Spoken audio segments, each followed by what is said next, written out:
So if you don't know, well, get to know. Tell a friend for tell a friend, and tell that friend for tell another friend. Brother Kwaku, listen up. A long time now, the heathen them forget slow. Michael Gordon say that you zim it. Otep, black people, Otep. Itepe, Ineke, J.R. Senebe. We shall rise up to the creating force of the universe, the omnipotent being that which is greater than ourselves, who has many names, Olodumare, Nkulokolo, Kwame Blafo, Ashe, Mungo, Amen Ra, Ashe. We shall rise up to the voodoo man, Dr. Abo. Big up yourself. Well, we big up the voodoo man every time. Every time we big up the voodoo man, Dr. Abo. Big up yourself every time, my brother. You know, see, me. You know, the ancestors bless, guide, and protect you every time. And kiss much for me when you go down there, yeah? Make sure you get a kiss too, you know. I don't say you're a woman here, but make sure you kiss her. And say it's from me, the prophet. Alright, give thanks. Yes, in tune to GalaxyAfreeway.com inside the temple of Know Thyself. Taking over and watching this part here for Ele Erokuti. The final judgment. So we give thanks to the ancestors, and we say Modubafu to the ancestors who fought the enemies of Mama Africa, defended her for the last 6 millenniums. Modubafu ancestors who died in the many Mangameses were taken into those ships. Some never make it to the next place they were supposed to be going. Well, them shouldn't have been supposed to be going. Some jumped over the ships. Some was thrown overboard. To those that arrived and survived the tyranny, the terrorism, the abuse, we say Madasi for your sacrifices. Madasi for your sacrifices so that we could be here today to pay homage unto you. We honor and venerate you. Madasi pa, Madubafu to the ancestors who came here in the 40s, the 50s, the 60s, the 70s. They were young people in their 20s, in their teens, who came to carve out a future for themselves and families that they did not know they would have. We honor and venerate them and say Madubafu, Madasi. We give thanks to them. We have to show, we have to tell the stories of our ancestors. We have to make them and our descendants aware of our ancestral wealth that we have. And you can venerate and honor your ancestors whether you are Christian, whether you are Muslim, whether you are African spiritualist, whether you're somebody who don't believe in nothing, whether you're the person who just rave every weekend, or you just go to your work and come home, look after your family, you can venerate and honor your ancestors because we're the sole reason why they existed. If it wasn't for them, we would not be. Many of us are praying to deities we have never met. We're praying to gods we've never met. But the gods who gave us life, our parents, our grandparents, our great-grandparents, our great-great-grandparents, our great-great-great-grandparents, our great-great-great-great-great-great-grandparents, our great-great-great-great-greater-grandparents, we do not give homage to.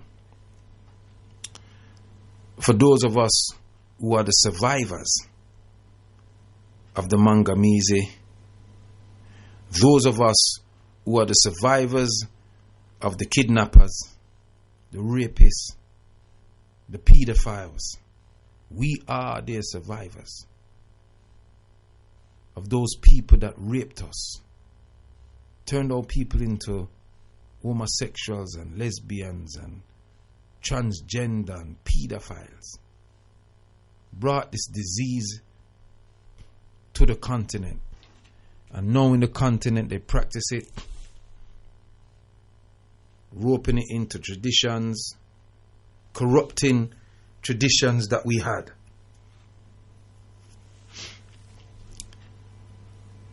We are the survivors of those abusive people. And it's incumbent on us to remember those that survived that. Because they survived it so that we could live. So that we could come into this physical world as spiritual beings and experience a physical life. So we must pay homage unto them. We must thank them. Many are the so-called world religions that would turn around and say that we are prey to ghosts, we are prey to dopey. You know, there was a tune that I used to love, you know, and it had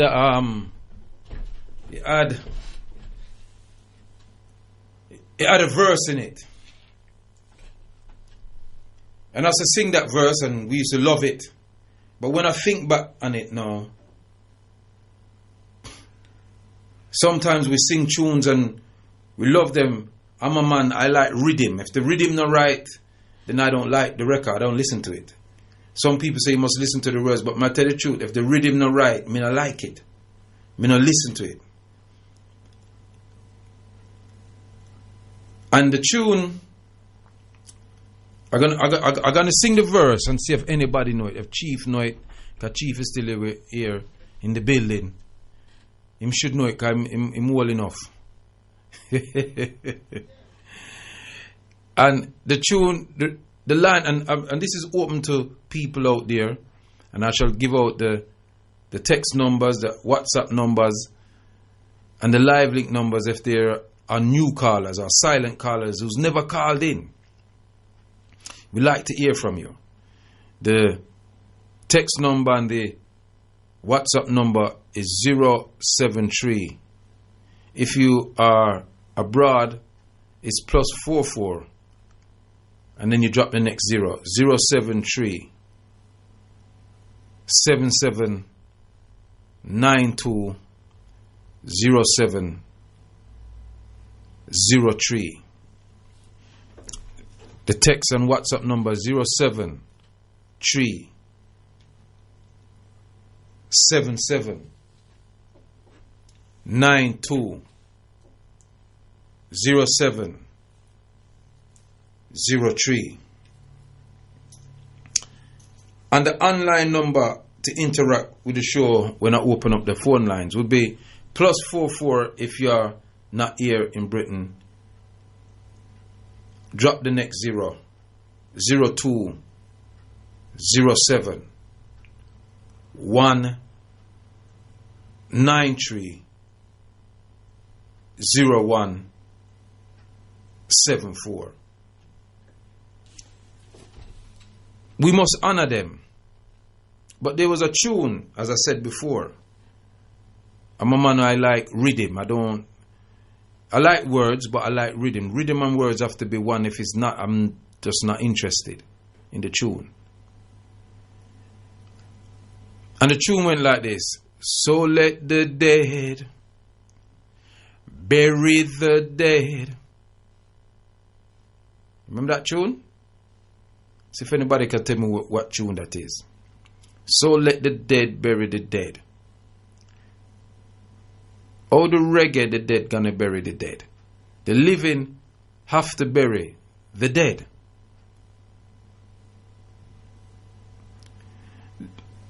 I want to see if any of you know the tune. So there's a lot of things I used to adhere to as a young man growing up. I grew up in the 60s and the 70s. I'm a 60s child. I was born in the 60s. And so I grew up in the 60s, the 70s, and the 80s, and the 90s. And now I'm on in age. So time flies. But when I was a young man, my mother used to send us a Sunday school. Daddy never went to church. But he never stopped the old lady from sending us to Sunday school. And we went Sunday school, and I didn't want to go Sunday school, but I had to go Sunday school. But I must admit, sometimes when I went, I enjoyed it. I enjoyed meeting my friends, my Sunday school friend them, and them thing there. Sometimes I didn't enjoy it. Used to feel a bit embarrassed going Sunday school. You dress up in a Sunday school best, and you have to walk past it because it was a playground behind where we used to live. And there was some grass piece, and you see all the other children who didn't have to go Sunday school, and they'd be playing on the grass, and you want to play with them, but you have to go Sunday school. And we learn things in Sunday school. We learn about Jesus and Abraham and Moses and Delilah, Queen of Sheba, David, Paul, Matthew, Luke, and the whole of them brethren there, Mary, the two Mary them, the creation story, and all these things, and it was pumped into you. And so you believed it. And I believed it like everybody else did believe it. I'm not here to be hypocritical, but here to show you that people can kepra, ancient Kemetic word for one who changes, a change, a rebirth, is where Christians get the concept of born again from. You can kepra in different stages of your life. Once you're exposed to other information, you have to be really dumb to see the truth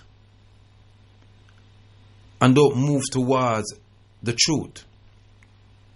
It's like you're in a cavern or a cave and it's dark and you're walking and you see a glimmer of light. Would you not go towards the light? Because the light would indicate that that's an exit for you to come out.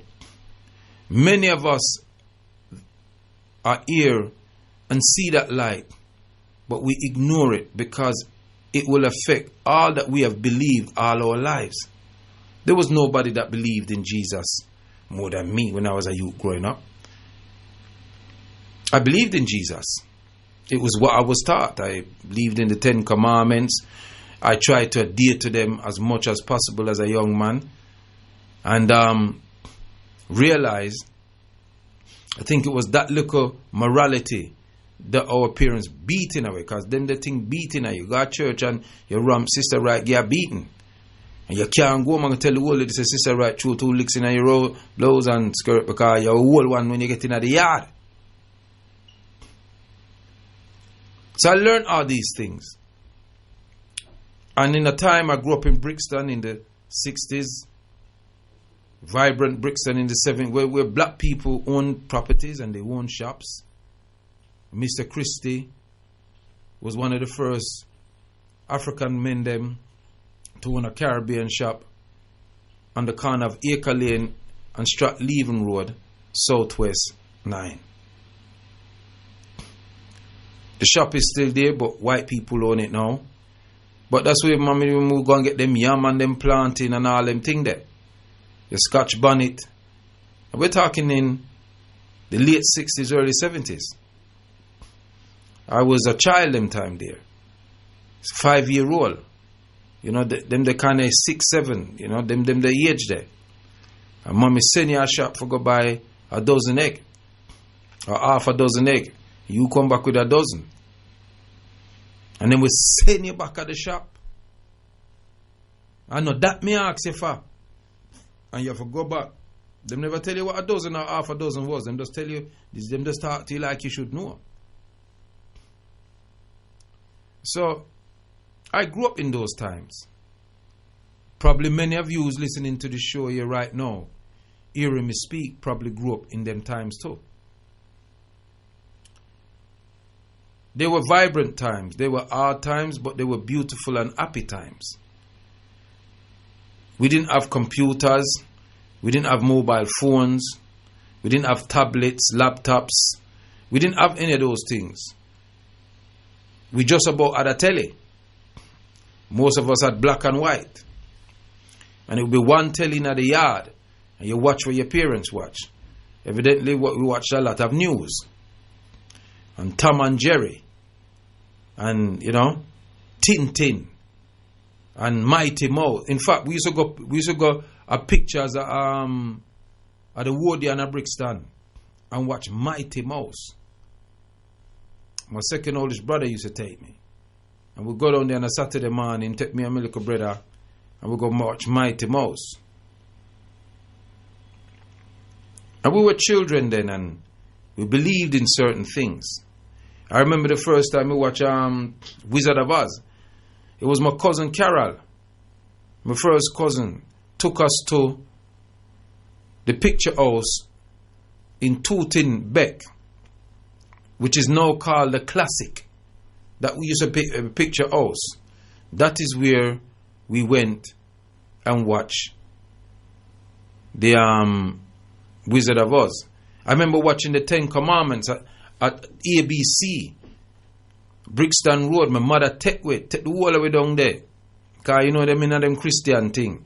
And we go watch Charlton Eston.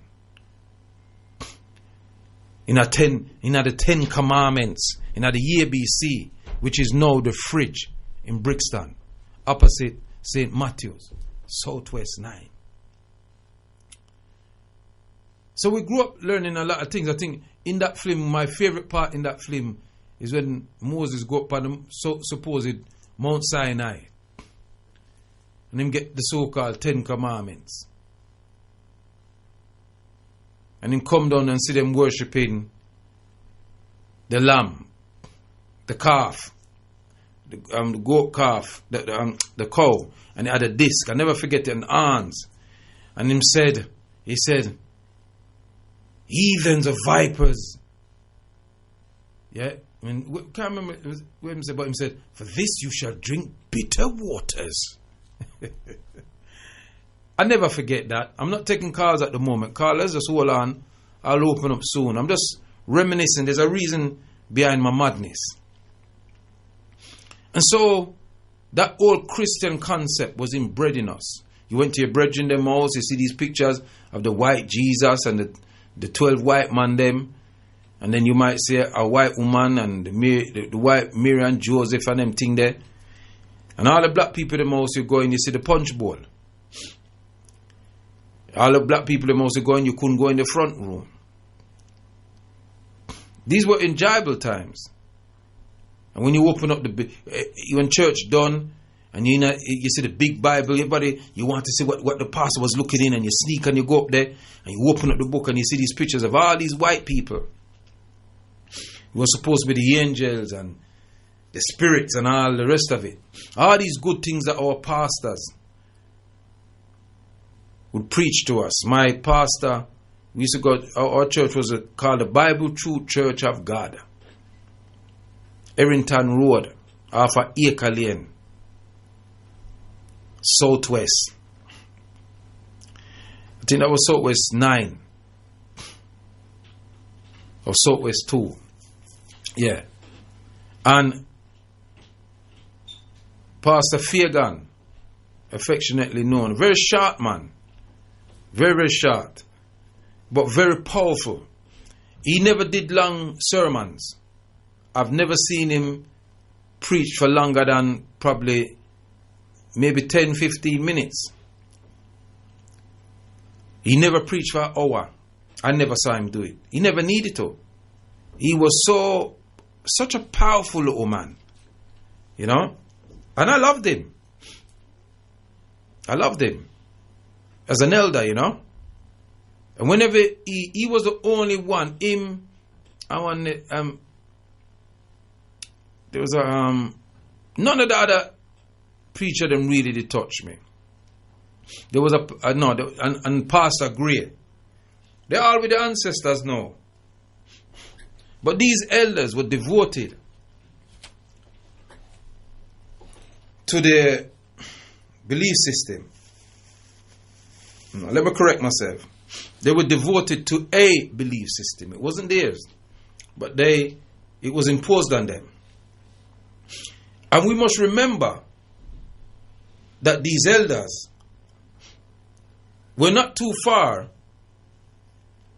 from the chattel slavery of our great-great-grandparents.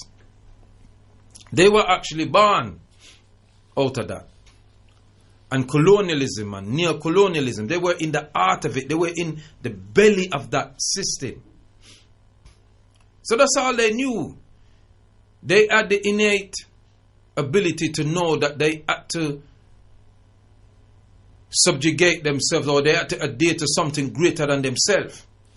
And how were they going to express that if all they knew is what the slave masters, the terrorists, them gave them? So they used it for the good of their people. And they read the books. And they believed in the story. But they took the morality out of those stories to run their families. They thought that they were doing good for their families. And so we, the descendants of those people, do not have no right to curse them. We can bond the religion if we want to, but we have no right to bond those people, because that's all they knew.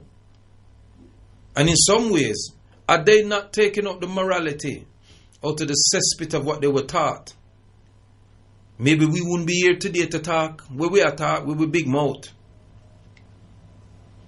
So I honor them. But we are in an age now where information is readily available. Anything you want to know about, anything, good, bad, or indifferent, you can find it. And so on my sojourn as a young man, to find out the truth about myself, who I am, I bucked upon numerous information. And as I studied, I discovered that Moses was not real. I discovered that Jesus that they talk about was not real. I discovered that, hell, they didn't have a J in Hebrew. So the person that they're speaking about could not be named Jesus. I discovered that the film, The Ten Commandments, that I love to watch, that my mother took us in the 70s to see, and the 10 Commandments, and that calf, that cow, was goddess Hathor, a mother goddess of the ancient Cometian spiritual system. I learned even more that the worship, not the worship, but holding a cow sacred in India was those people was the people them that worship in Hathor. I learned this. I learned that there was a Trinity story before Mary, Jesus, and Joseph. Me learn say, boom, a des of them teeth it from. Asa, Aset, Eru, the African Trinity. I learned all these things. I learned about the Cain and Abel story was a story that was stolen from Kemet. are taken from Kemet and revamped. The story of Eru, of Asa and his brother Set. And how Set murdered his brother Asa and was jealous of him and cut him into 14 pieces. This is how the story goes. We don't know how true it is, but it's an ancient Kemetian story. And hid the pieces of his bodies in 14 different places in the empire. And his wife, Asa, Aset, and Nebhet, searched to find the pieces and put them together, and impregnated herself by immaculate conception. Brought the body back to life so that she could be impregnated. And so Eru came. Me learn all them something, yeah. Me learn that the 10 Commandments that Moses supposedly did get, he took it from the 42 confessions of Annie in the Eru, the book of the coming forth by day. This was my light moment in the cabin, in the cave. And I went to the light. I went to the light, my people.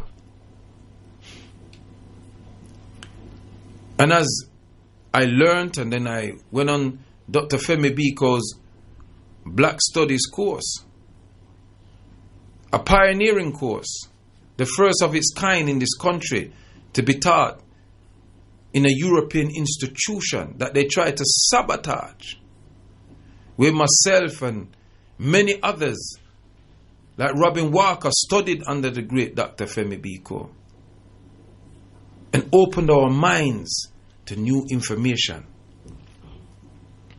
and discovered that for hundreds of years, if not thousands, they were lying to us. They'd taken away our power and imposed theirs on us. I learned all these things. And once, when I read in the so-called Bible, it said, "Seek ye the truth, and the truth will set you free." There's another passage that also said, "Seek ye knowledge, but seek you insight to knowledge." These are good words.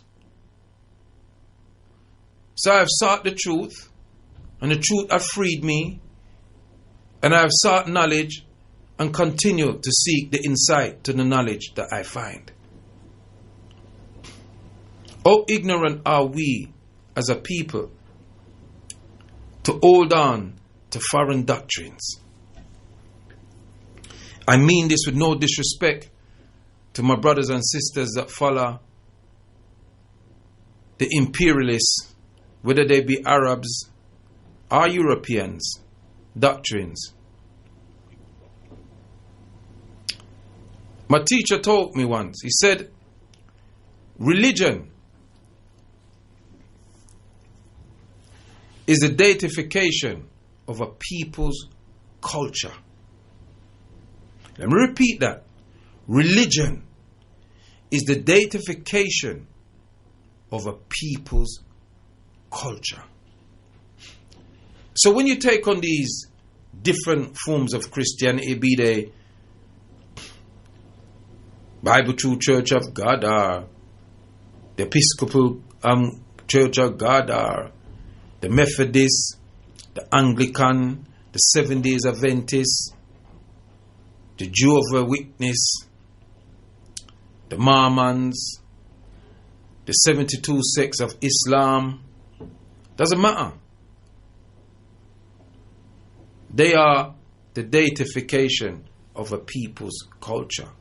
Their culture is wrapped up in those doctrines. I remember elders telling me that when they came here in the 60s, and even in the later part of the 50s and the 60s, when they wanted to go to church, or if they entered in a church, when the service was over, the preacher would come to them and said, please don't come back here, you offend my parishers. So Africans from the Caribbean and from the continent set up churches in their homes. I remember my mum, I was talking to my mum this morning about it. Them having their sermons in the house. In the different houses, they would go into each other's house and they would have their church in the house until they got themselves a building. And then they will have their church in their building and so forth. And for decades they were ignored until the new type of pastors came that made preaching popular and made it a business and made money from it. My pastors, Pastor Fagan, Overseer Quitchlow, Mother DeCosta, Mother Black, Millie Brown, Sister Wright, Sister Ashmeal, Sister Fierce, Pastor Gray, they all worked. They had a job. So after they have their congregation and their church meeting, whether in the week and definitely on Sunday, they went to work Monday morning. Some Sundays, Pastor Fagan would come straight from work because he was a postman. And he would come and preach the doctrine. They worked. And every year without fail, our Sunday school took us to the seaside, paid for by the Sunday school, by the church. They hired a coach, and we would go to, I think I've been to every seaside there is in Britain with that little church on Errington Road. And I loved that church, and I loved my pastor. And even though he's gone to the spirit world, as an ancestor, I pour libation to him. I call him in my libations every morning. Because he did what he thought was the correct thing to do. He weren't a rapist. He weren't a pedophile. I feel up people, children them. He wasn't a thief. He never thieved the church collection and lived no big life. He was an honest man. And most of them were. Some of them weren't, but most of them were. They were devoted. They prayed hard. And I thank them. But this is a new dawn. This is a new reality. And we know different informations now. The ancestors forgive them because the ancestors know that they didn't know no better. And so the ancestors tried to work through that medium to help us. But we know better now. We have the information, there's no excuse, with due respect. And we can do what, like one of our great ancestors, historians, Dr. Joseph Ben Buchanan said, we can try to sanitize it. But the reality is, it was through kidnapping, it was through raping, buggering, murdering, decapitating our people, how we adhered to these different religions. And so now when our people bow down to pray in Islam, they turn to the east, to Mecca, to pray to Arab gods. And I know my Arab brothers and sisters will say, boom, I know so it go. We did this and that. You're still following somebody else's culture. And so you dress in long kaftans. And you behave like Arabs. And this is why you see that the Moorish Empire fell. Because the Moors were Africans that invaded the Iberia Peninsula in 701 before the Common Era. And stayed in Spain for 700 years. And there were Arabs with them too. But the Africans had a different way of dealing with their women than the Arabs did. They had a different way of worshipping their Allah and paying respect unto their Prophet Muhammad. And the Arabs didn't like it. Because they weren't following the Arab culture. They didn't want to eat the Arab man food. They wanted to eat African people food. And they wanted to dress in their agbada and all this a thing. And the Arabs wanted them to dress like them. Subsequently, they betrayed them. And the Moors was control of Spain around about the era of 1492, I think 1485, when their last city, Granada, was invaded, and they were defeated by the unification of two Christian nations, one by the Queen Isabella and the other one King Ferdinand. You see, my people, history is best qualified to reward your research. We have to look at the times when we were successful. What were we dealing with? I remember, when I went to Gambia, Senegal, the Muslims, the Christians, they lived quite good together in those countries. In fact, very good. In the Christmas time, the Muslims would do the work because they don't celebrate Christmas. And then when the Muslims are having their Ramadan and Eid, the Christians will go work and take up the slack. And they work quite well together. But they still wear them little juju. And they still go to see the African spiritualists when they want certain things. Even Yahya Jammeh, I go on, you see him dead a go on. And the Africans in Nigeria who claim that they're Christian and Muslim, they all go and see the juju man. They call the juju man, or the fetish, that's what they call them. In Ghana they call them the fetish priests. Yeah? Because they're dealing with the original thing. So my people, if you want to set yourself free, read. Read everything. Believe nothing. Let me say that again to you. Read everything and believe nothing. It's either you know it or you don't.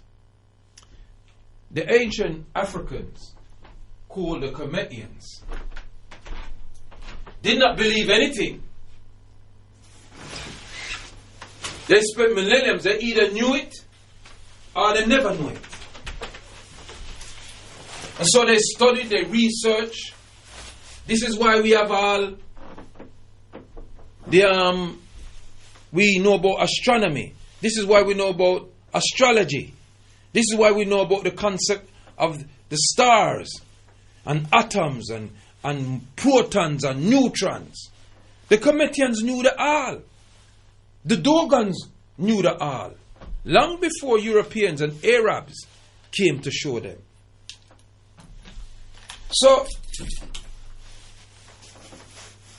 my people, I say this because, me's a man, me work on vibes, Vibes is a thing me work on. And the vibe just give me this morning for move this way, because some way is so, I don't want to say brain dirty. Not wash, we're so brain dirty. We're so consumed and lazy to expand the knowledge base that we find. The ancient Cometians, they ever saying in the Pert Eru, the book of the coming forth by day. And the saying goes like this, and I'm paraphrasing: be not arrogant because of your knowledge. Seek counsel with the ignorant as well as the wise. For the limits to knowledge has never been set, and no one's ever reached them. Wisdom is rarer than emeralds, yet you can find it with the women that gather at the grindstone. You see, knowledge is infinite. Nobody don't know everything, and nobody will know everything. We learn and we continue to learn as we move through life. So what you knew yesterday, you can know something different tomorrow. In the Bible, and I learned this in the Bible, reading the Bible, learning, doing my golden texts and all them things there, that there was a thing they call leprosy. And leprosy was a thing where people come out with all these big old lumps and them look pussy and white. You know, like when Moses go up to Mount Sinai and the fiery bush and was talking to God, and him say something, and God tell him to put him on in him cloak. When he put him on in him cloak and pull it out, it was white. And so I was waking a leper, and him have to put him on back there and get it back black. That means that it wasn't white then. You understand me? And those times there was no cure for leprosy. And Yeshua ben Bandera, the people them called Jesus, cured lepers. And up until last week, I did not know that there was a woman called Alice Ball, who was an African woman who was born in the Americas, who discovered a treatment to heal leprosy in the 1920s, 1922. Alice Ball. You can Google her and get the information. She died when she was aged 24. She was the first African American woman to go to a university in the Americas and acquire a PhD. Master's, PhD, one bag or something she did get. Then she went to Hawaii. And that is where she did some research and discovered how to put the it was a tree, a chugomu grass tree. Can't remember what the name is. You can go Google it. A chugomuga tree or something like that. Yeah? And it was a plant that they were using to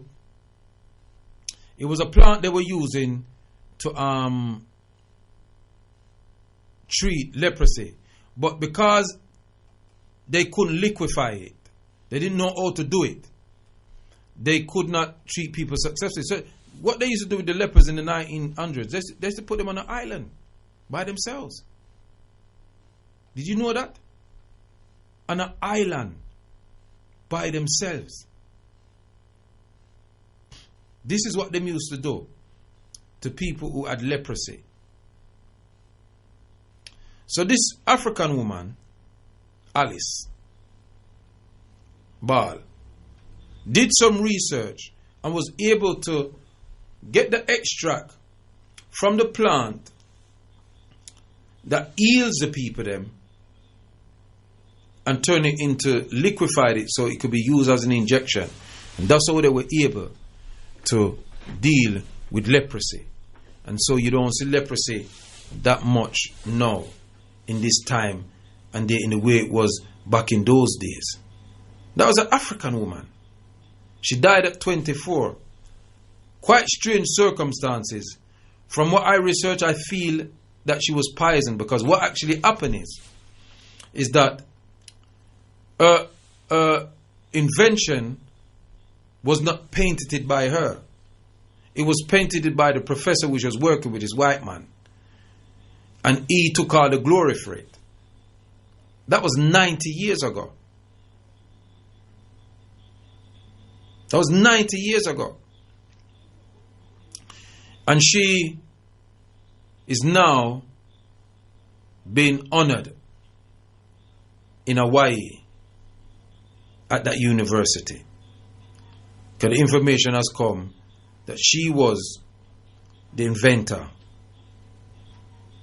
of the cure for leprosy. You see, this is what I'm talking about, my people, about knowing stuff. You understand what I'm saying to you? Because when you get information, it frees you. It frees your mind. And all too often, we sit down and we're lazy to do the research. Check this month here now, which is so-called African History Month. They call it Black History Month. We in the Pan-Africanist movement, we call it African History Month. And I know people are going to talk about and say, well, you know, those of us who know, yeah, the African History Month really is not in October. It's actually in February. And African History Month came out of the genesis of the Negro History Week, created by one of our great historians, Dr. Professor Carter G. Woodson. The G for Godwin, who was born in the same year of our most eminent prophet and king, His Excellency Marcus Mosiah Garvey. He was born in 1875. In December, I can't remember the date, but December, maybe the 18th night, something like that. But definitely in December. Yeah? And he died in April 1950. And Carter G. Woodson was regarded as, in the Americas, as the father of African history in Americas. Yeah? He was a man who, a mother and father were enslaved Africans. So the man, they born in the heart of the thing. See? So,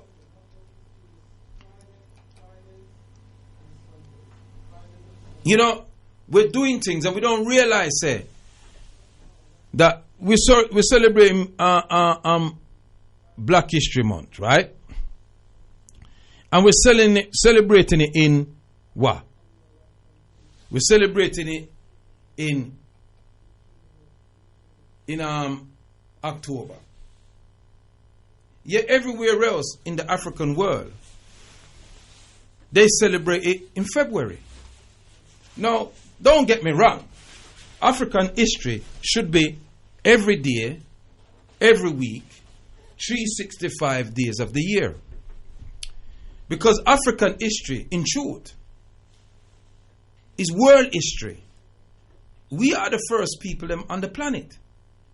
So we are the first people to come with a concept of writing, to express what we're thinking in our minds. We're the first to draw. We're the first to come with a concept of something greater than ourselves. So,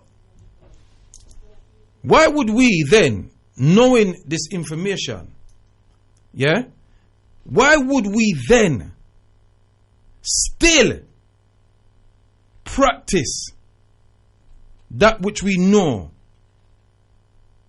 not to be true? Why would we do that? Eh? Why would we do that? Because loyalty is a very funny thing. Loyalty will make you do things that you know are not correct. You understand what I'm saying to you? Yeah? Loyalty will make you stick in things knowing that I shouldn't be doing this, Yeah? Loyalty will make you do that. Loyalty will make you support friends who are doing wrong things. And you know it to be wrong. But because them are your brethren or your sister, you support them. Or because them is your family. If we're truly standing on truth, then we have to expose, or we at least have to say we don't agree with that, my sister, my brother. You're wrong.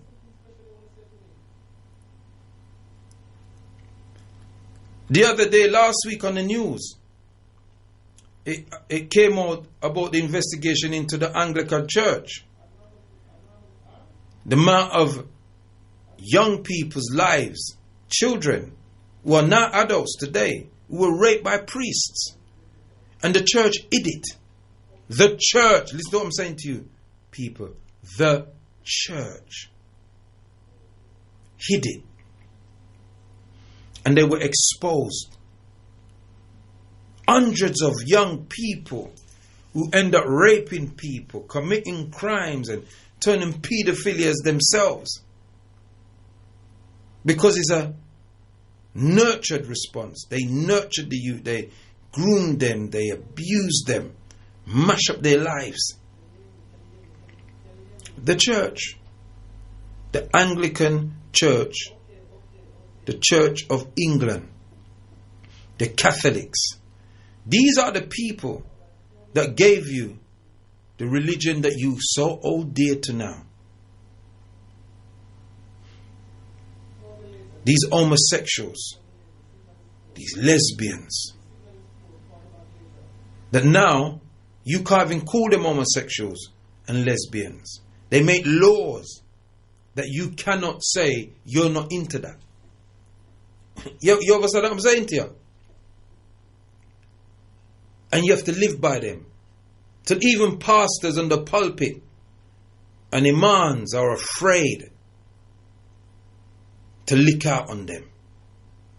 They call up radio stations and they're so apologetic. I thought your God was great. Yeah.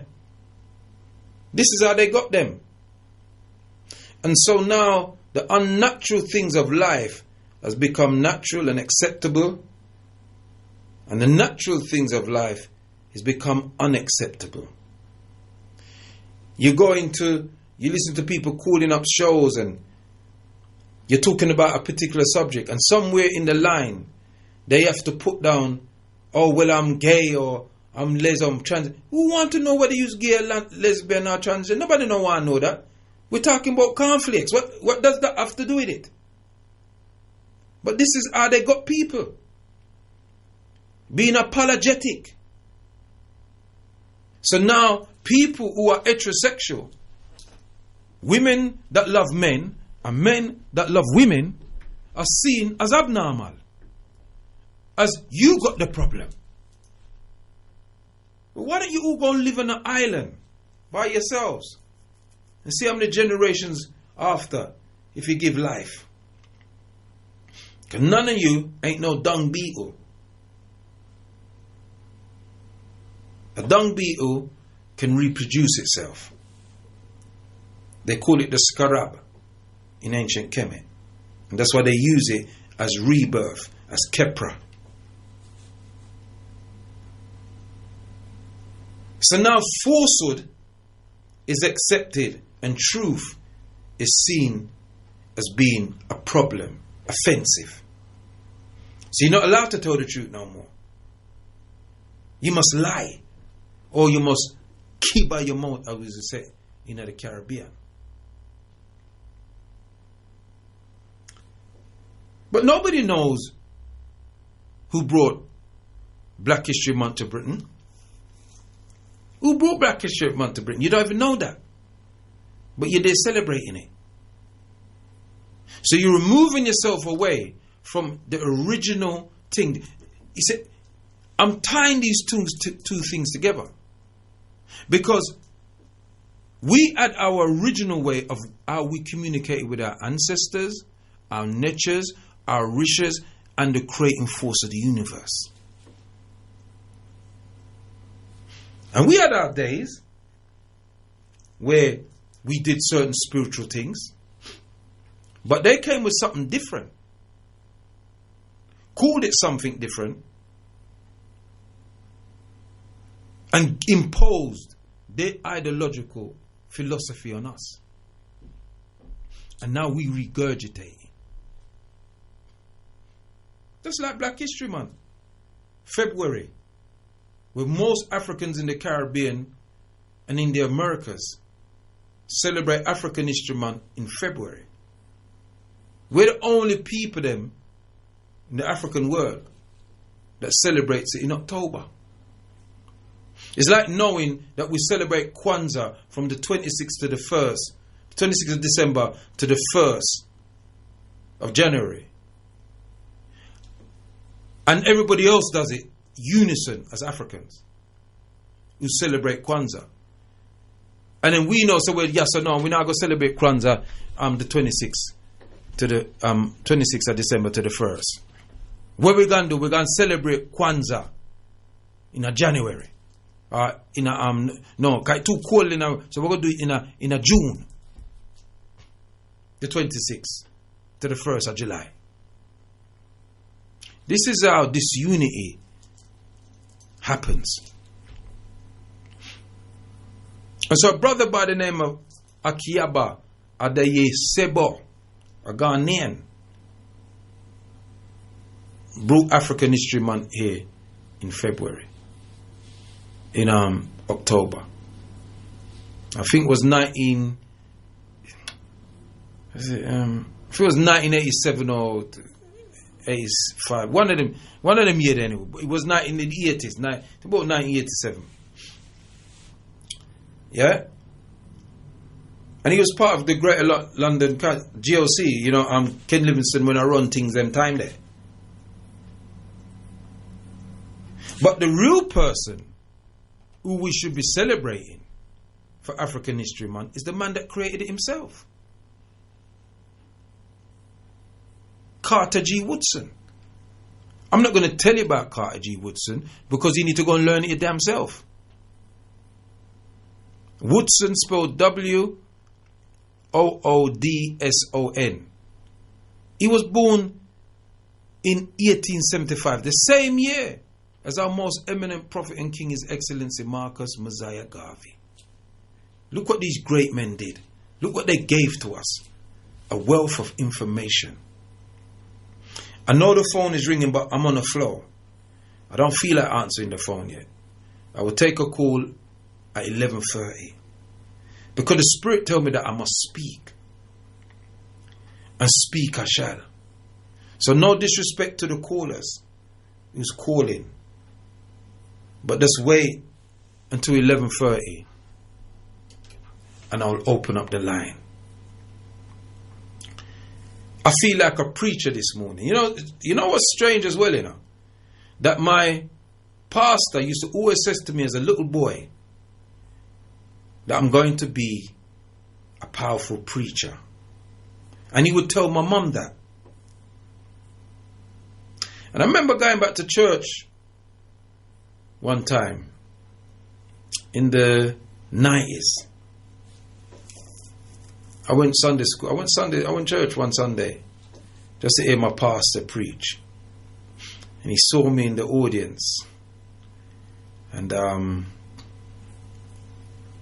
he called me up. And I came up and I spoke and I said, I always remember you telling me that I was going to be a preacher. I never knew what you was talking about then. Because I was quite vocal when I was a young man at Sunday school. And I said to them, yeah, I am a person who would say that's preach, but I preach something different now, something real. I didn't disrespect them in their place. I wouldn't do that, because when all is said and done, they're my elders. And oath number 8 in the 12 oaths of Mahat that we practice in Nubia African Community Foundation School is, it is my duty to respect my elders at all times. You can be stern with elders, you can make them know, but when you're disagreeing them, disagree them with respect. As old-time people say, respect and manners carry you far. And it's true.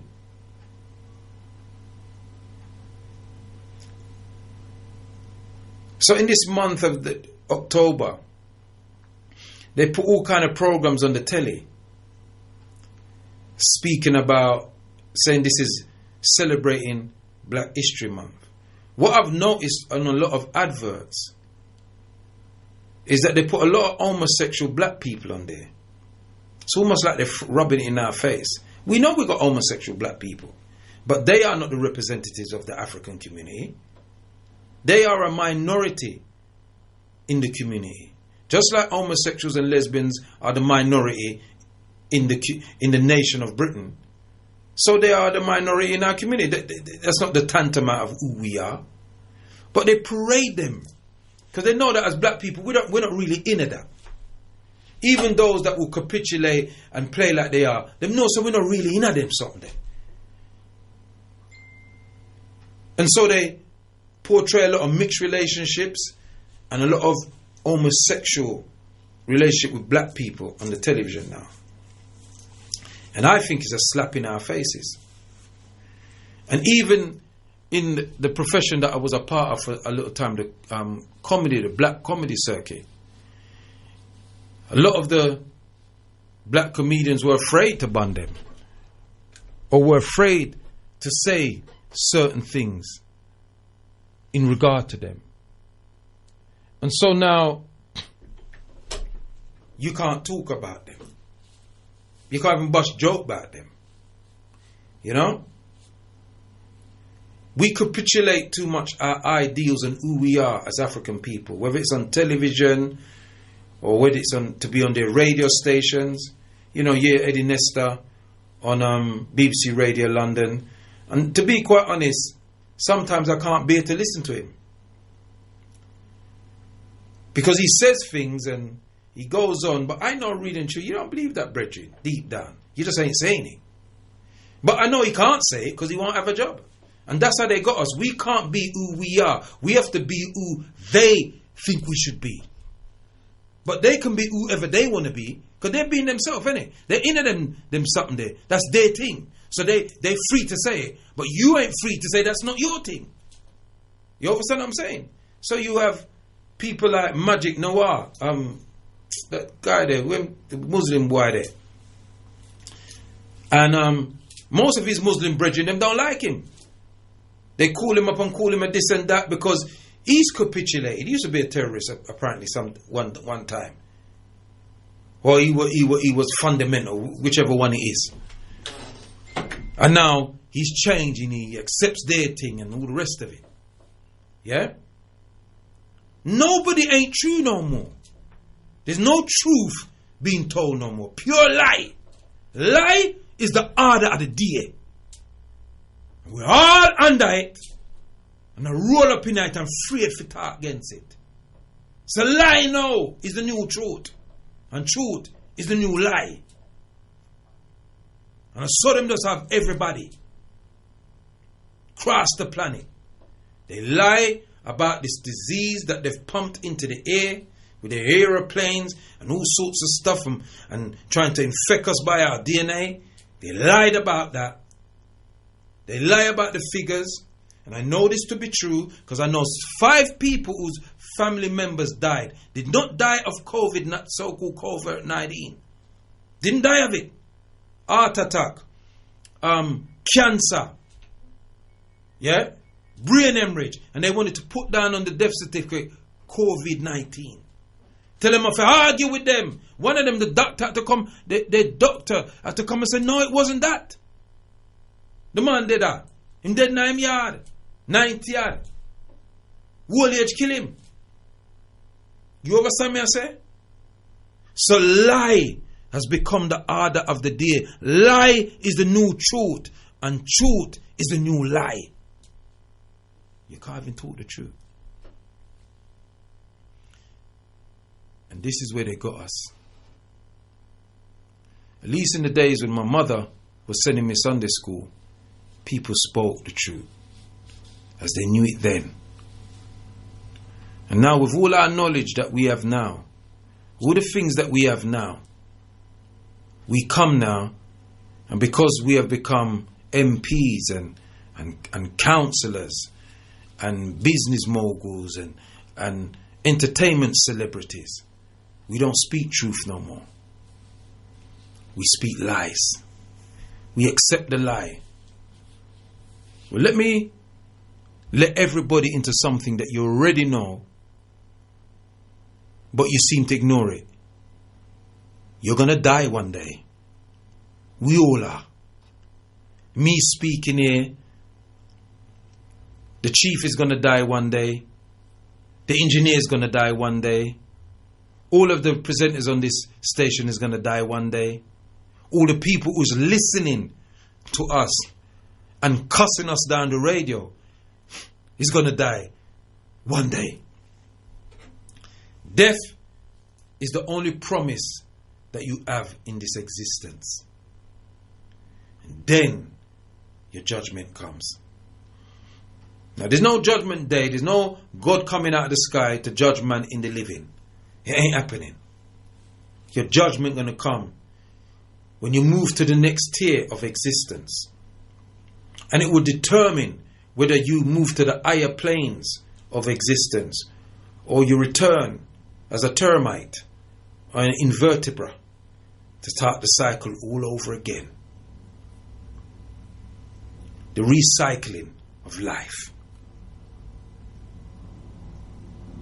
You understand what I'm saying? So a lot of people talk about you must get life insurance. You must put money in the bank for a rainy day. But nobody ain't putting no money in the bank of judgment. In ancient Kemet, they say that when you leave this physical life, your heart is weighed upon the scale of Mahat. And Mahat is a feather. And your heart is weighed against the feather. And if your heart weighs heavier than the feather, then you're devoured by Sebek, the crocodile. And so you exist no more. You don't go on to the next plane of life. You don't go to meet Asar, to take you through the spirit world, to meet Ra on the bark of life. Why a feather? Why your art? Because your mind tells your art what to do, the correct thing to do, but the heart moved by emotions, feelings. And so you ignore the truth and accept the lie because you think you're going to be in this world forever. And this is how we move as people on this planet, as if we're going to be here forever. We're not going to be here forever. We're here as spiritual beings having a physical experience. We're small cocoons of time moving through eternity. Call it what you will. Small vessels of time moving through eternity. Eternity never stops. But the life that we live here does. It ends with an old body if we're old, whether we're murdered, whether we die by accident, One way or another, my family, we're going to leave this planet. And what you do on this planet, you will be judged by.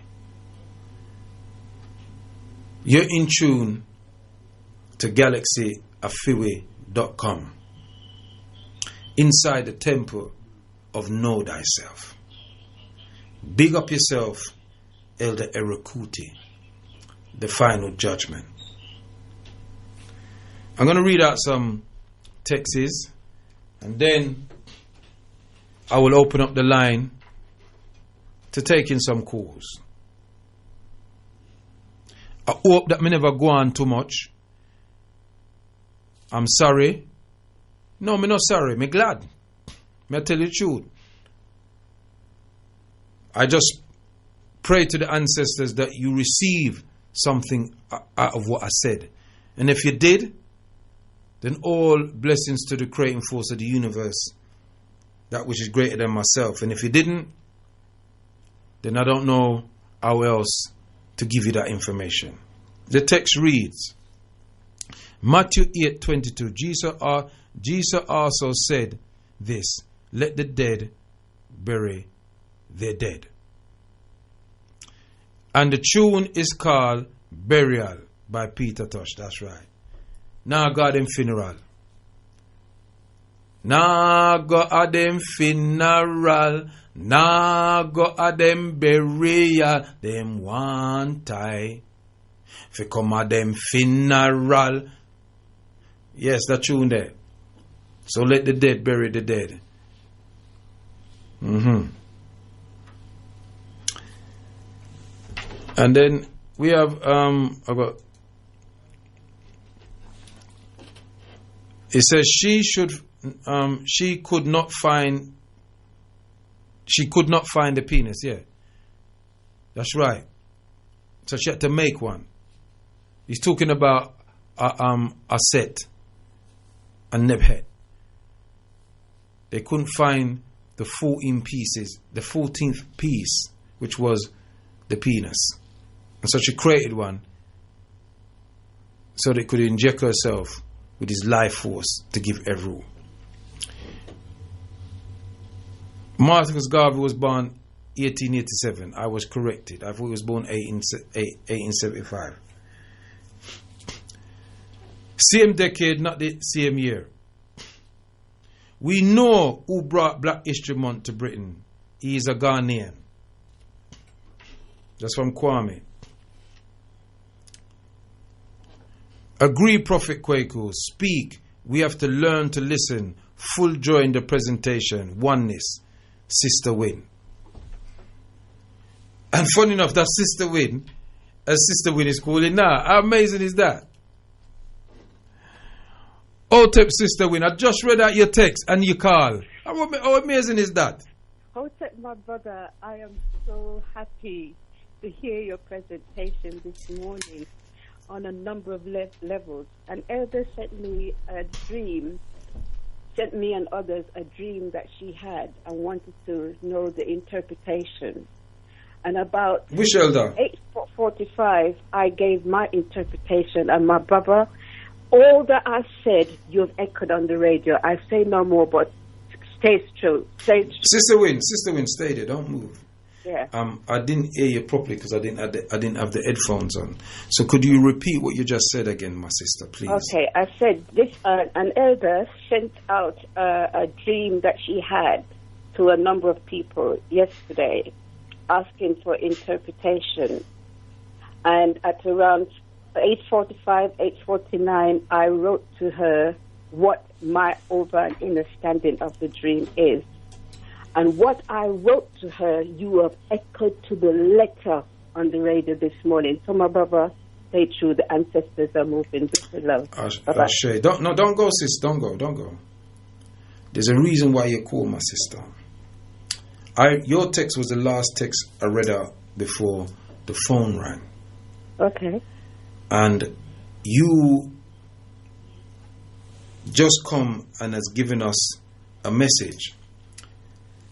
And the ancestors have sent us a message through that elder that came through you, and somehow I've echoed everything.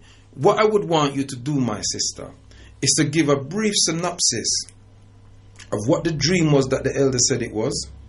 I would have to get her permission to do so. So, with all respect to the elder and other people to whom she sent it, I don't think. I see what you mean. All right, then. Is it possible then to break down the dream without saying who the elder was and what the dream was about? The dream was about a woman at a river that was murky, and some young people was about to drink the water, and the mother called out to the young people, mostly men, not to go and drink the water, blah, blah, blah. And she invited them to pray, and as a result of praying, the water got cleansed. And I broke it down as I was inspired to do. And you have echoed every word, every sentiment of my response. And I leave it there, my brother. Ashe. Yeah, bless yourself. Yeah, bye-bye, bye-bye, bye-bye. The phone lines are open now, and I know that there's a lot of people that listen that never calls in. And we may even have new callers. And you could be a caller that disagrees with everything that I said. You're free to call in and disagree or to agree, but we must do it with respect. Yeah? We're here to learn from each other. The number is 02 07 193 0174. If you're abroad, it's +44 and you drop the next 0. I repeat, 02 07 193 0174. Otep. Otep. Hello. Oh, hello. Kwaku. Oh, Bershak. I can be heard. I'm Bershak, yeah. Yes, good morning. Yeah, long time after. Cool. What you said is true. But I would like to ask you a big question. And I know this is going to be a very hard question, but I suppose you could be very intellectual than I am to answer this one. Which system is better? Capitalism, communism, or socialism? Because I've been thinking about what Dr. X has said. I've been thinking about what you have said. And right now, I don't know which, but what do you think, which system is better for now? Because I see that capitalism has ripped off a lot of people, seeing that it's not fair. And you can't even talk about homosexuals anymore. You can't even say what you want to say anymore. And I'm scared. I'm so scared that police can just break down my door if I said something. Which system is better? And which system was better for you? That's all I want to say. All right. Thank you very much for that question. I will answer that question. Please. I'm out. All right, I'll take. Bye.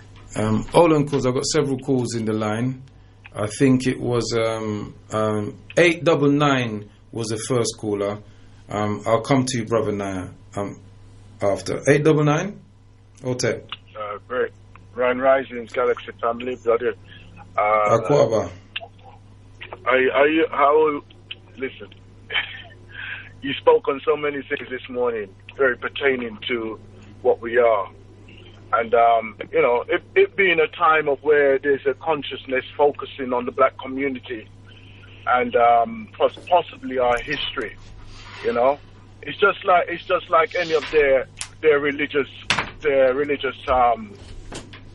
practices, right? Mm-hmm. They grasp at things and then they culminate them in one celebration period, And it's the same with ours, because ours is a principle, right? And as you rightly said, that although we celebrate it at a different time to others, right? I feel that it doesn't take away the essence of what we can actually do. You touched on one there was Kwanzaa, right? The principles around Kwanzaa. Those type of things should be utilized all year round. It should be an ethos of as we live our daily lives. So you're highlighting these things that, but like we shouldn't be taking on the same way like how they take on their celebrations of like the Muslim would have their time of when they do their fasting. Their fasting should be a thing that should be utilized all year round, all the time. Where the Christians do their Christmas time and all them type of thing there, which was totally out of context, which has been proven that is out of context in birth and death and everything else surrounding that, right? We have the principles that we should be practicing all the time. You understand? So I just want to put that into as to the sexuality confusion business there, right? The sad thing about that, right, is that if they were true to their conviction, then obviously there's no life that's going to come out of that, right? The only results of what they're actually suggesting is a normal means that they will die out, right? So therefore, why are we allowing that to be the forefront of society? Why is that the voice of society? Why are we allowing those individuals or said individuals to have a say in any form or aspect of our cultural development, expression in any way? You understand? It's just death. That's what I see them as. Yeah. So and it's very true that you see that militant speakers, militant presenters, militant entertainers, right? Over the years, now they have they're basically wearing the clothes of the designers who are designing them because they're feminine. One second, beloved. Brother Naya, I told you that I'd bring in. Why do you do that? Why do you do that? I heard Sister Shanice told you the same thing the other day, and you're doing it here. Brother, just relax, man. I said, you'll have your time. We have to be respectful. I said, once the brother finished speaking, you'll get your opportunity, beloved. Don't do that. Now put your phone on mute, please. Continue, my brother. Yeah. So, the thought of the sexuality of a person using that, and remember, this country outlawed that you couldn't use religion or anyone's sexual preferences as a weapon to influence in any way at all. But that has never been brought up again, right? When they see that they're using that as a tool to say that you're discriminatory behavior to us. And as it goes one way, it goes the other way as well. You understand? If they're going to be using that as a tool to undermine us as a community, then that is wrong. And they should be held account in that way there too. Ashe. Give thanks, my brother. So, give thanks. All right, then. Thank you very much, sir. Yeah. Give thanks, my brother. Brother Naya. Meduti. Yes, sir. I mean no disrespect, but I'm just agreeing with the brother. Yeah, go on, my beloved. It's your time now. Yes, my king. Thank you for accepting my call. But can I just say, the truth is the truth. And you, like elder brothers like you, have taught me to say that. Yeah, the truth is the truth, and your truth might not be my truth. See where I'm coming from, Meduti? I'm hearing you. Right. So it's like I've worked in the mental health industry, yeah? I say it's an industry. And it's like I've seen some mothers, yeah, that totally just reject their children. But we've been taught to say that our mothers, don't say nothing about our mothers, you know. Mothers, we love our mothers, we love our fathers. But I've seen the other side. And it's not, and it's not nice.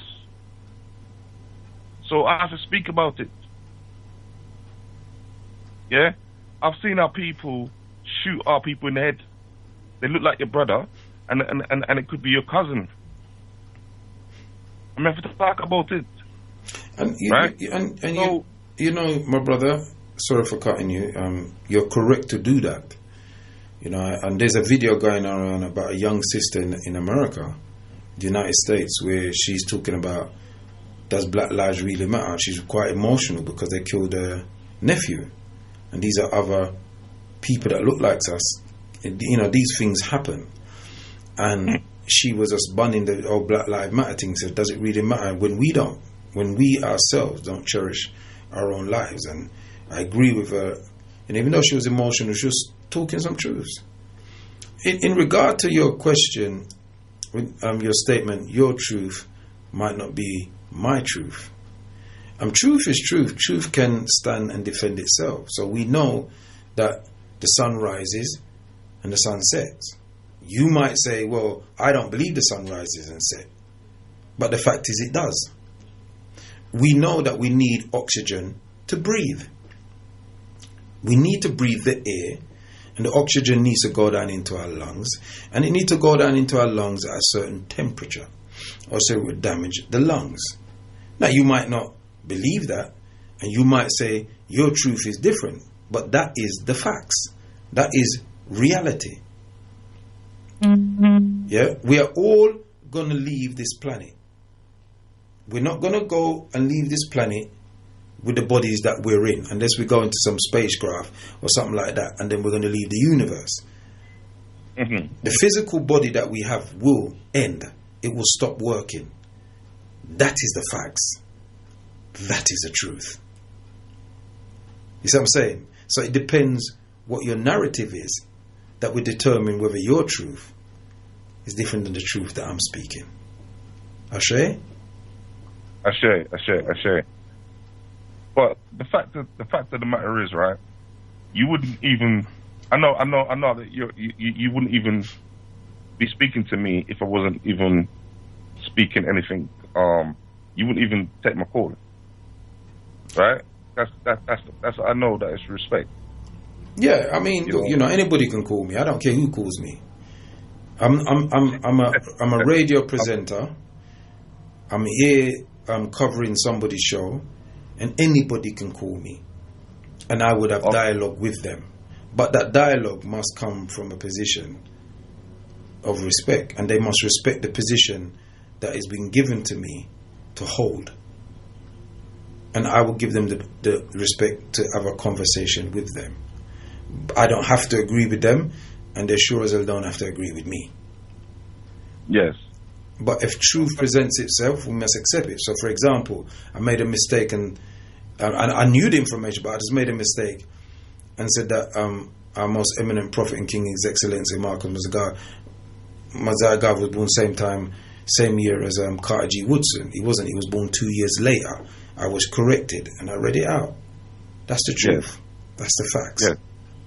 Yes. But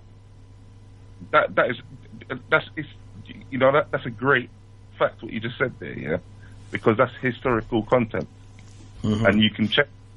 But your experience as a person with for instance, you know, I've heard you have a love. You have a love for your parents, yeah.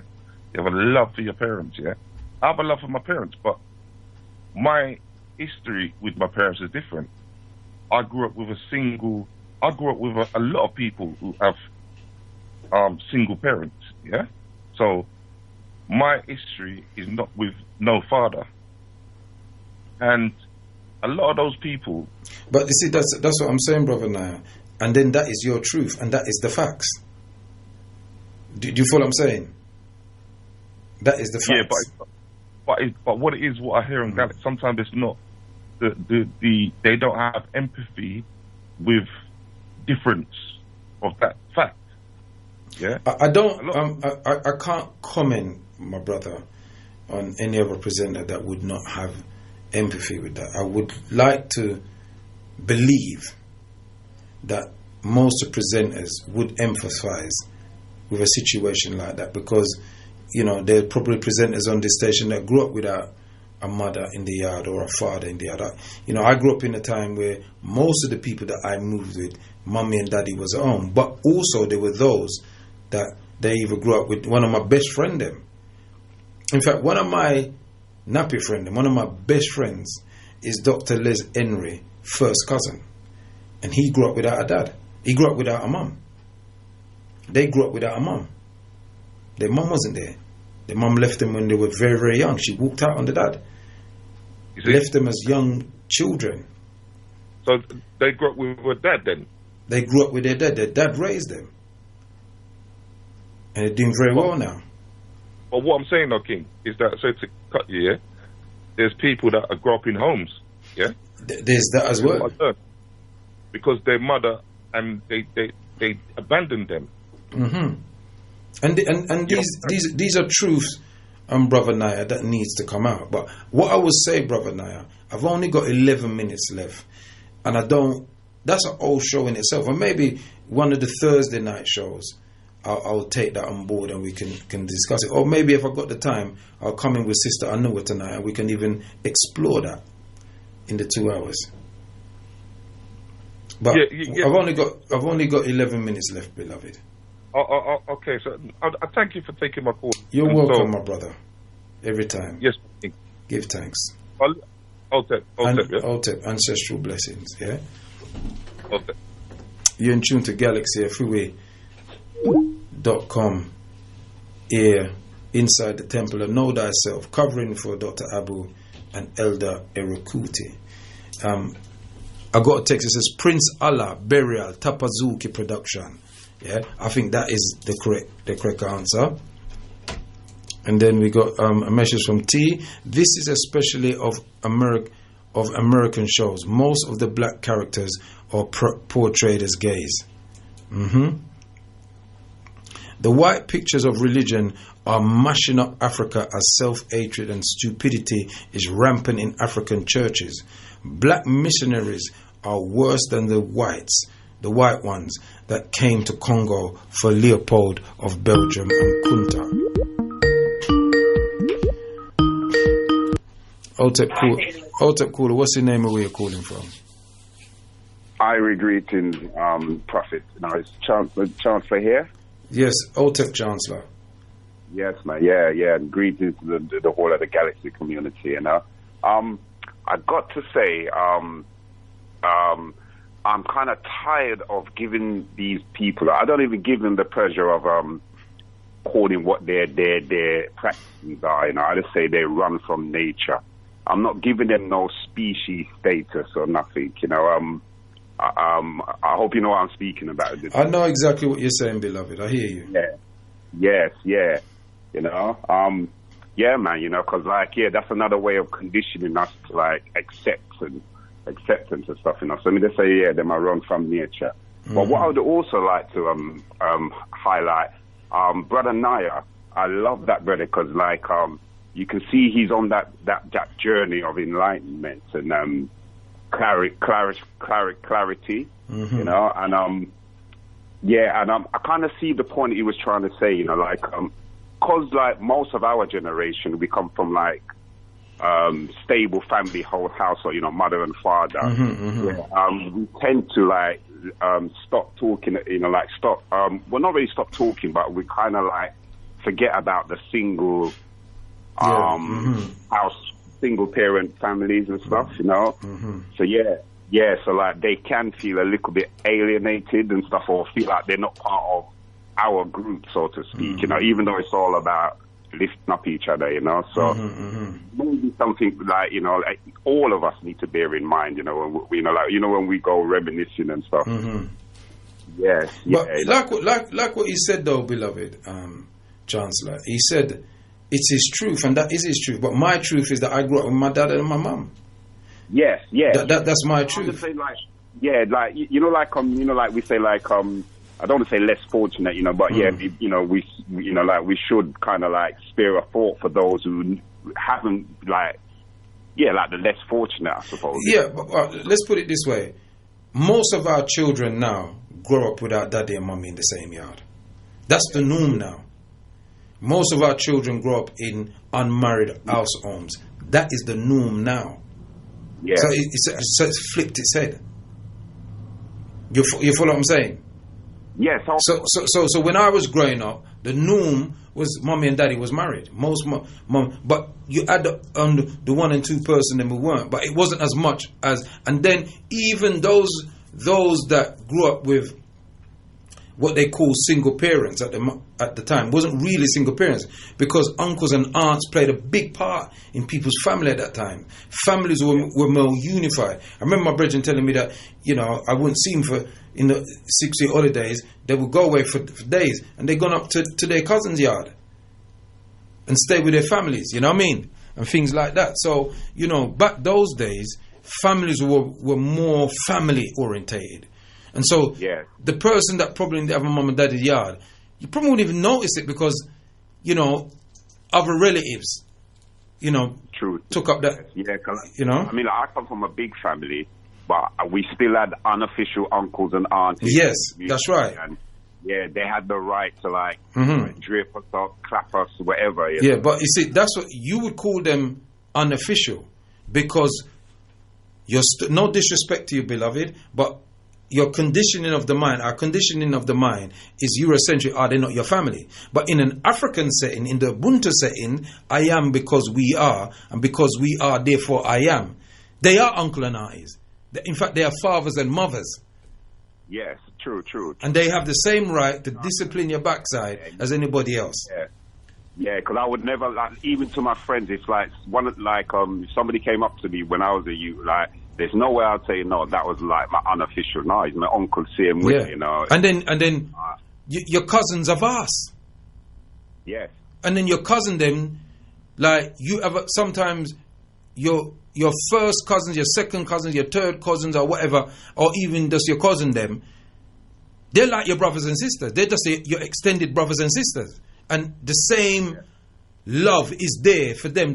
In fact, you love some of your cousin them better than you love your own sibling them.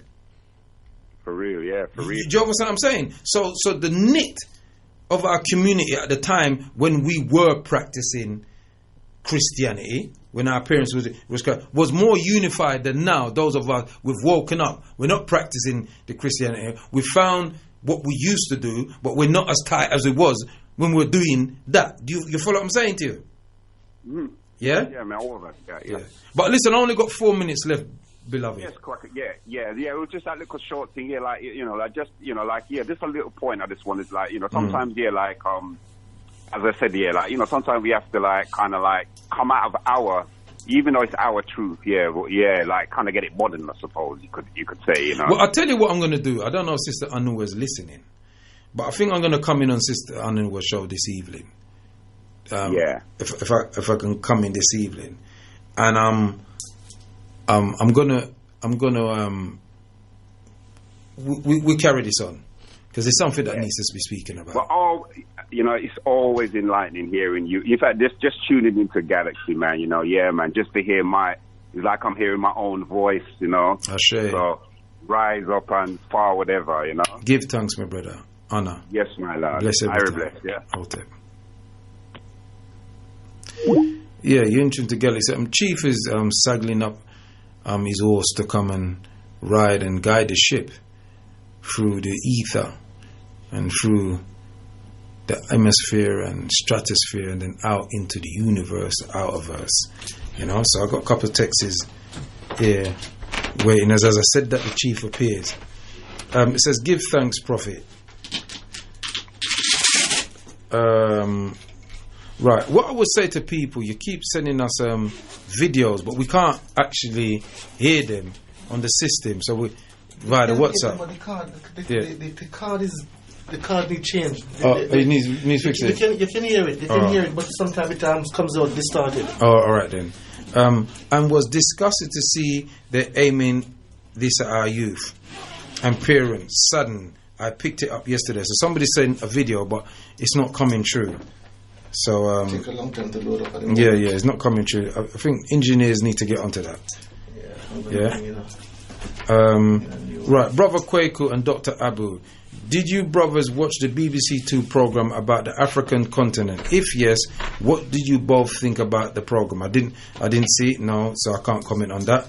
Please notify your listeners that there is another documentary tonight on BBC Two, 9 p.m. Today's program is about the Africans who resisted slavery. Thank you. Can you please ask Brother Kwame Nottingham why he has been banned from LBC Radio? Please advise him to change his name to Charles, Harry or William.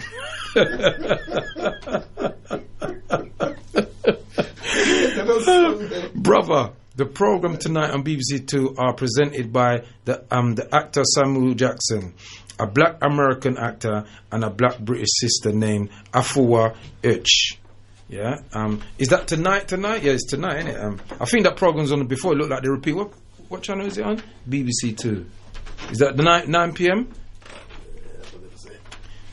Loud and clear, beloved. Our sister I know we're saying loud and clear. Right. Chief is setting up his things. I don't know what show he's gonna do, but I've left my signing on. Yeah, you left your signing on thing. Well, I got a tune I'm going to play, Chief. Yeah, so I'm just going to wrap up now. Yeah, I just want to say to the people, I'm sorry about my preaching this morning, but sometimes we just get the vibe, you know. It wasn't preaching, man. You're teaching. Yeah. You know, the ancestors them taught to me sometime, and I just want to hail up Sister Wynn, and you know, Sister Wynn holds a special part in my heart, because when I was having a bad time some years ago, I nearly lost I lost the house now, but some years ago when I nearly lost it, Sister Wynn helped me considerably. I didn't know her, I didn't know who she was. She just phoned me and said, Prophet Quake, come and see me. So Sister Wynn holds a special part in my heart. And Sister Wynn, I just want to big you up and make you know that. I can tell you that publicly, my sister. You know, may the ancestors continue to guide, bless and protect you always. And all of us. And may we be open to truth. Seek truth, and truth will set you free. I've got another parable that I normally say. Well, I don't normally say it, but I coined this parable. And I want people to hear this. Life is full of experience. Some of those experiences are good, some of them are not so good. But in every experience, the ancestors sent us messages. All too often, we miss the message. If the experience is a beautiful experience, a fun experience, we get caught up in the joy and the fun and never see the message. Likewise, if the experience is not so good, not so beautiful, saddened, we get caught up in the emotions of the sadness and never see the message. Always seek the message in any experience we have, remembering that we are small vessels of time moving through eternity. And the question you have to ask yourself is this: what have I contributed to the development and advancement of my people and the planet?